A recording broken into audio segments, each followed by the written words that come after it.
Thank you again. Thank you everyone who helped me during this week. It began with a whisper, a phrase barely audible yet loud enough to shake the tennis world. Moments after losing the WTA finals to Elena Rybakina in Riyadh, world number G5. Then Aryna Sabalenka leaned toward her team and muttered something in Russian. The cameras caught it, microphones picked it up, and within hours the internet was on fire. Once a year even a stick shoots. A simple idiom, but loaded like a bullet. To many it sounded like a backhanded insult, a jab implying that Rybakina's victory was a fluke, a lucky shot, a moment that would fade as quickly as it came. But was it? Was this truly arrogance, or the raw sound of heartbreak escaping through gritted teeth? The clip spread like wildfire. Millions of views, thousands of comments. Headlines screamed, "Sabalenka mocks Rybakina. The sore loser strikes again." Social media turned the arena into a courtroom. In less than 24 hours, fans, journalists, and even former players weighed in, dissecting every frame of that viral video as if decoding a political scandal. But inside that stadium, just minutes before the storm began, the story was heartbreakingly different. The final had been brutal. 2 hours of high-stakes, high-emotion tennis between two of the hardest hitters in the sport. Sabalenka entered as the favorite and did undefeated all week. Dominant, powerful, the player everyone expected to lift the trophy. She had crushed Coco Gauff, outlasted Pegula, and seemed unstoppable. The title was hers to lose, until it wasn't. When match point ended, Sabalenka froze, her body stiff, her eyes wide, her breath shallow. Across the net, Rybakina lifted her arms, smiling quietly. No roar, no tears. That silence, dignified, composed, cut deeper than any scream. Sabalenka turned away, packed her bag, and tried to swallow the taste of disappointment. And then, that one sentence escaped her lips. People love to judge athletes in their lowest moments. They forget that behind every champion lies a battlefield of emotions. Exhaustion, fear, pride, pain. Sabalenka wasn't just losing a match. She was watching her entire season, her narrative of dominance, crumble in front of millions. Still, the world doesn't see that. It sees only the clip, the smirk, the words.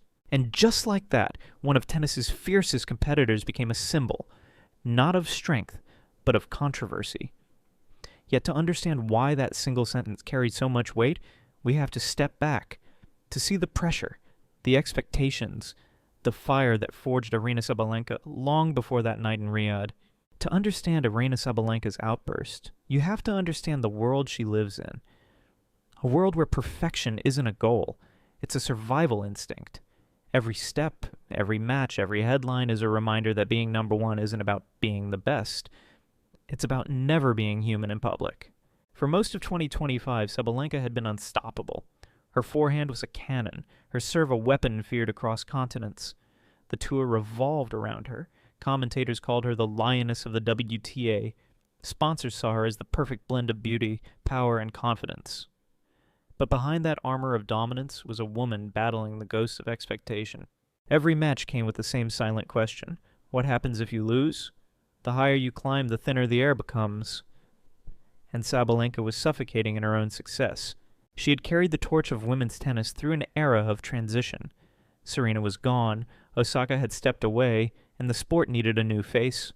The pressure to embody greatness was crushing, not just on the court, but in every interview, every photo, every handshake. Smile, be fierce, win, repeat. But cracks had begun to show. Earlier in the season, after a loss to Iga Swiatek, cameras caught Sabalenka smashing her racket, tears in her eyes. She apologized, but fans remembered. Then came the Pegula defeat. Another emotional collapse. Another round of criticism. The public started painting her as volatile, immature. Every emotion she showed became evidence against her. By the time she reached the WTA finals in Riyadh, she wasn't just playing for a trophy. She was fighting to protect her image, her identity, and perhaps her sanity. She had been flawless all week, bulldozing every opponent, chasing not just victory but validation. Everyone expected her to win. She expected herself to win. So when Rybakina, too calm, collected, and quietly lethal, stood on the other side of the net, Sabalenka wasn't facing just an opponent. She was facing the one thing every perfectionist fears most, a reminder that control is an illusion. In the end, when the match slipped away, it wasn't just a loss, it was an unraveling, and all the discipline, the poise, the self-control shattered in an instant. That's why that one phrase, once a year even a stick shoots, sounded less like arrogance and more like grief. It wasn't meant for Rybakina. It was a desperate whisper to herself, a way of saying, this wasn't supposed to happen. But while Sabalenka's emotions exploded, Rybakina's silence spoke even louder. And that contrast, one woman on fire, the other made of ice, turned a tennis match into a morality play that the whole world couldn't stop watching. There's a strange power in silence, especially in a world that never stops shouting. While Sabalenka's every gesture was dissected, slowed down, turned into memes, Elena Rybakina barely said a word. She didn't need to. Her tennis had already spoken. That night in Riyadh, she played the kind of match that defines careers. Her serve was ice-cold precision, her movements economical, her face unreadable. Where Sabalenka roared, Rybakina breathed. Where Sabalenka punched the air, Rybakina adjusted her wristbands. And while the world burned with visible fury, Rybakina became the calm eye of the storm. The contrast was cinematic. Two gladiators shaped by opposite elements, fire versus ice, emotion versus control, chaos versus calm. Every rally felt like a metaphor. Sabalenka hitting with the rage of someone trying to prove something to the world. Rybakina returning with the quiet confidence of someone who already knows who she is. When the final ball landed out, there was no scream from Rybakina, no collapsing on the court, no tears of release, just a small smile. She walked to the net, shook Sabalenka's hand gently and looked her in the eyes, not with triumph, but with quiet respect. It was an image that defined more than a match. It was the image of dignity winning in an age obsessed with drama. Later, in the post-match ceremony, Rybakina's speech was simple. This title means a lot. It's been a long season, and a finish like this, it's really special. No shade, no sarcasm, just gratitude. And somehow that composure hit harder than any serve she'd hit that night. On social media, fans began to crown her the Queen of Silence. They replayed her calm handshake, her measured words, her refusal to engage in the chaos that followed. While Sabalenka's clip became gossip fuel, Rybakina's image became a kind of antidote. A reminder that greatness doesn't always need noise, but silence can be dangerous too. It allows others to write your story for you. And as the headlines swarmed around Sabalenka's emotions, Rybakina's victory was slowly being overshadowed by controversy, her own brilliance hidden behind another player's meltdown. Still, for those who truly watched the match, the meaning was clear. Rybakina had done what only true champions can. She'd stayed composed while the world around her cracked. Yet, as the season ended and the dust began to settle, one question refused to disappear.